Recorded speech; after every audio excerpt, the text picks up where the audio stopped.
جربي الأكلة دي مش هتخسري أي حاجة، بالعكس حلوة جدا.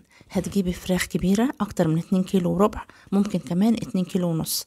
هتغسلي الفراخ بتاعتك وهتجيبي لك شوية وراك زي دول، وهتغسلهم كويس قوي زي ما انت بتغسلي طبعا. وبعدين تصفيهم في المصفى وتركنيهم على جنب. هتجيبي بقى الكبة بتاعتك وتحط فيها بصلتين وطماطمتين وفلفلتين او اكتر زي ما انت عايزة، فلفل احمر وفلفل اخضر، وتضربيهم وتنعميهم قوي. بس ما تخليهمش ميه، يعني خليهم خشنين شويه. بعد كده هتركني دول على جنب، وهتجيبي بقى زبادي وليمون وبشر ليمون وخل وملح وفلفل وشطه وتوم وبصل بودر وزنجبيل بودر وزعتر ناعم، كمان كمون وكزبره وجوز الطيب وسبع بهارات وشويه زيت حلوين كده.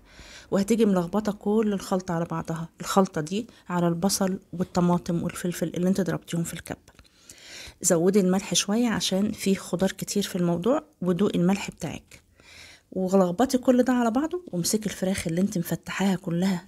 طبعا هتفتحي كل الفراخ ببوز السكينة الرفيعة عندك، الصدور هتفتحيها والوراك هتفتحيها وكل حاجة. وهتملي بقى الفراخ كلها بالحشوة اللي انت عاملاها. امليها كلها من جوه ومن بره ومن تحت الجلد وفوق الجلد وكل حاجه. حتى الحتت اللي انت مفتحاها حط فيها، وصلي للعظم عشان ده لما بيستوي بيدي نتيجه حلوه جدا وبيبقى طعمه حلو جدا. وتيجي بقى مبيتها يوم في التلاجة، وتطلعيها تاني يوم تحطيها على الشبكة. بس الوراك مش هتحطيهم على الشبكة، يعني الفرخة هتحطيها في الشبكة، وبعد كده الوراك هتحطيهم في الصينية بس بنفس الخلطة بتاعتهم، وحطيهم في الفرن. صدقيني هتاكلي احلى فراخ مشويه. على بال ما يستوي تكون انت شويتي شويه خضار، تكون انت شويتي شويه فلفل مع شويه بصل طرنشات وطماطم.